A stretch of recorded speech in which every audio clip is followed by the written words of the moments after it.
Bonjour à tous et bienvenue sur la chaîne Heureux au travail. Aujourd'hui, on va parler d'un sujet important quand on envisage son avenir professionnel. Faut-il choisir l'alternance ou la formation classique, dite formation initiale? Si tu te poses cette question, tu es au bon endroit. Alors installe-toi confortablement et c'est parti!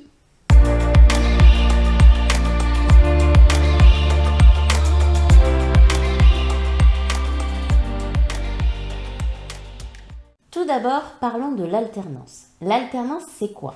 Eh bien, c'est une forme d'éducation qui te permet de travailler et d'étudier en même temps. Tu passes donc une partie de ton temps en entreprise et l'autre en établissement de formation. Très souvent un CFA ou tout autre établissement de formation. Soit c'est réparti sur une même semaine où tu alternes formation en école ou centre de formation et pratique en entreprise, soit sur un mois entier où tu fais plusieurs semaines en école et le reste des semaines dans l'entreprise, peu importe. Dans les deux cas, ça s'appelle de l'alternance. L'alternance, c'est donc pour qui? Eh bien, contrairement à ce qu'on pense, ça ne s'adresse pas qu'aux jeunes. Certes, c'est possible pour les jeunes, entre 16 et 29 ans révolus, mais aussi pour les plus de 30 ans si vous êtes reconnu travailleur handicapé, sportif de haut niveau ou si vous avez un projet de création ou de reprise d'entreprise qui nécessite le diplôme en question que vous allez donc préparer en alternance. Le contrat de professionnalisation, lui, c'est un autre contrat en alternance, c'est une autre forme d'alternance, mais qui s'adresse cette fois aux jeunes entre 16 et 25 ans, mais aussi aux demandeurs d'emploi de 26 ans et plus, aux bénéficiaires du RSA, de l'allocation spécifique de solidarité qu'on appelle l'ASS, de l'allocation adulte handicapé AAH ou d'un contrat unique d'insertion CUI. Donc tu vois, l'alternance ce n'est pas réservé qu'aux jeunes. Aussi, je pense que tu as remarqué que notre président de la République a pas mal mis l'accent sur l'alternance depuis le début de son mandat. Alors, pourquoi à ton avis? Eh bien, tout simplement parce que les avantages de l'alternance sont très importants. L'expérience professionnelle. Un des plus gros avantages de l'alternance, c'est que en fait, tu acquiers de l'expérience professionnelle tout en allant à l'école. Tu apprends sur le terrain et en même temps, tu te crées une expérience pour le temps uniquement que tu passes en entreprise. Donc il faut déduire les semaines passées en école. Et ça, c'est un énorme atout pour ton CV. Je pense que tu te rappelles de la phrase que l'on entend malheureusement souvent. Oui, mais en fait, vous n'avez pas assez d'expérience. Du coup, là, tu en auras en comptabilisant tout le temps que tu as passé en entreprise pendant ta formation. Deuxième avantage, la rémunération. Contrairement à la formation initiale classique, eh bien, tu es payé pour apprendre. Et ça, c'est génial. Ça peut t'aider à financer tes études et être plus indépendant financièrement. Troisième avantage, l'insertion professionnelle. Les chances d'être embauché après une alternance sont généralement bien plus élevées que quelqu'un qui rentre sur le marché du travail de manière, on va dire, sèche. Car toi, tu as déjà une expérience concrète et une connaissance du monde de l'entreprise si tu passes par l'alternance. Maintenant, voyons quels sont les inconvénients de l'alternance, parce qu'évidemment, il n'y a pas que des avantages non plus. Premier inconvénient, le rythme assez soutenu. L'alternance demande une bonne gestion du temps et une capacité à jongler entre le travail et les études, ce qui n'est pas donné à tout le monde, mais je te rassure, c'est largement faisable puisque d'autres l'ont fait. Deuxièmement, moins de vie étudiante. Si l'expérience étudiante classique est importante pour toi, eh bien, sache que l'alternance offre moins de temps pour les activités extra-scolaires, extra-universitaires, tout ce qu'on peut faire à côté. Troisième inconvénient, des places très limitées. Les places en alternance peuvent être compétitives en fonction du secteur et de l'entreprise. Donc ce n'est pas si accessible que ça, ce n'est pas si simple que ça. Il faut rechercher une entreprise en envoyant CV, lettre de motivation. Et tu ne peux normalement pas intégrer de formation tant que tu n'as pas trouvé une entreprise prête à t'embaucher en alternance. Et oui, t'embaucher, car c'est un vrai contrat de travail et ce sont de vrais entretiens d'embauche. Pour le coup, ça c'est génial parce que ça te permet d'acquérir de l'expérience pour tes futures recherches d'emploi, pour tes futurs entretiens d'embauche.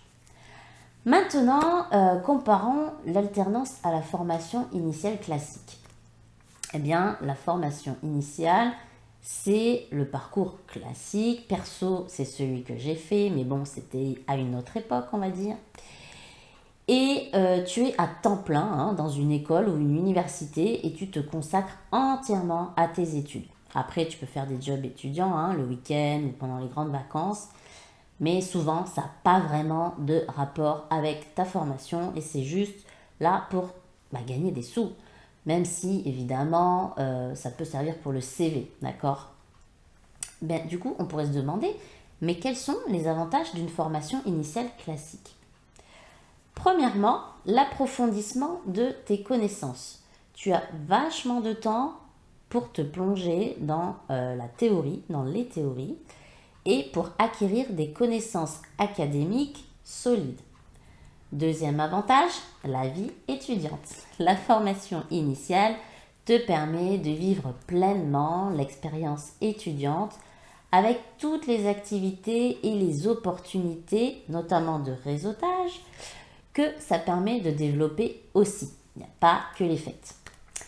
Troisièmement, la flexibilité. Tu es moins contraint par les horaires de travail, tu as plus de liberté pour explorer tes intérêts perso ou t'engager dans des projets perso, associatifs, sportifs ou autres. Après, je ne dis pas que ce n'est pas possible en alternance, mais à mon avis, ce sera plus difficile. Maintenant, quels sont les inconvénients de la formation classique initiale? Premièrement, le coût. Même si on n'est pas aux États-Unis où ça coûte extrêmement cher de faire des études, les études peuvent quand même être coûteuses, notamment en loyer. Et sans un sou qui rentre, ça peut être un vrai problème financier. Deuxième inconvénient, le manque d'expérience professionnelle. Sans expérience de travail intégrée aux études, il est quand même difficile de se démarquer sur le marché du travail une fois que tu as ton diplôme en poche. Troisième inconvénient, la théorie versus la pratique. Parfois, il y a un décalage entre ce que tu apprends et les compétences qu'on te demande ensuite dans le monde du travail. Et ça, c'est le plus gros problème. Ce qui peut aussi être d'ailleurs le plus reproché par un employeur lors d'un entretien d'embauche. Alors, alternance ou formation initiale? Eh bien, la réponse dépend bien sûr de tes objectifs professionnels, de ta situation financière, de ton style, de tes envies et surtout du métier et du domaine professionnel qui t'intéresse. Si tu valorises l'expérience pratique et une entrée rapide dans le monde du travail, eh bien, l'alternance pourrait être la solution faite pour toi. Mais si tu préfères une approche, on va dire, plus académique, excuse-moi, et une vie étudiante plus riche, du coup, la formation initiale, forcément, est plus adaptée. Maintenant, j'ai envie de te dire aussi que le plus important, c'est de faire ce que ton intuition personnelle te dicte. Quoi que te disent tes amis et surtout tes parents ou tes proches, suis tes propres envies. Je sais que la pression des proches peut parfois être forte, mais leur but c'est quoi? C'est quand même que tu sois heureux et que tu trouves la voie qui te fait vibrer. Mais parfois, les parents sont très ancrés dans leur propre réalité, dans leur propre peur, dans leur propre schéma, issus eux-mêmes de leur propre expérience personnelle. Mais les expériences, pour moi, ne sont pas transposables, Tout comme les personnalités et les époques ne sont pas transposables, même le marché du travail, lui, n'est pas transposable d'une génération à une autre.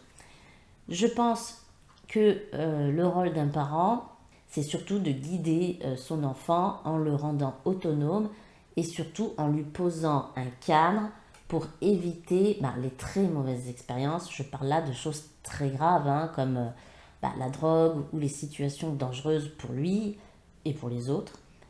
Mais à mon avis, il n'y a pas de danger grave à choisir une voie, un métier plutôt qu'un autre. Mais bon, ça, on va dire, c'est personnel. En tout cas, quelle que soit ta décision, l'important est de choisir un chemin qui te passionne et qui répond à tes aspirations. Si tu as des questions ou besoin d'aide pour prendre cette décision, n'hésite pas à me contacter, tu as tout dans la description ci-dessous. Et n'oublie pas de t'abonner à la chaîne pour plus de conseils sur l'orientation professionnelle et sur le droit du travail. À la prochaine, je t'embrasse.